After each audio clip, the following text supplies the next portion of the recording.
زيزو المميز المرة دي بصراحة انك ما تقدرش تفرق النتيجة عن الحقيقة بجنيه زي ما انت شايف كده، ومحدش هيقدر يعرفنا بعد ما نتطور اكتر. انت تعرف ازاي تبقى ماهر زي مادي؟ وادي يا عم الذكاء الاصطناعي بدأ يتعلم منه.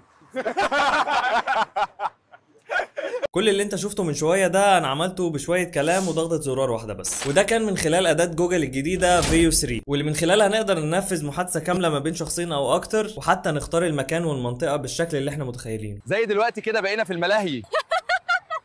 ولو انت صانع محتوى ما بتحبش تطلع قدام الكاميرا او بتترب من الموضوع ده، فانا شايف ان الاداة دي هتوفر عليك احنا بنلغي وجوده. ممكن برضو في الحالة دي تعمل نسخة بديلة تانية منك وتقدم بيها محتوى عادي جدا، ومين عالم ممكن انا شخصيا اعملها في المستقبل. واخيرا وليس اخيرا، والله انا شايف ان في الوقت الحالي لازم تقوم تهزها كده وتتعلم الذكاء الاصطناعي، لان بصراحة لو ركنت في الخط انسى يا صاحبي انك تتحرك تاني، يمكن تجيب رزقها. ونتقابل في الفيديو الجاي ان شاء الله. سلام.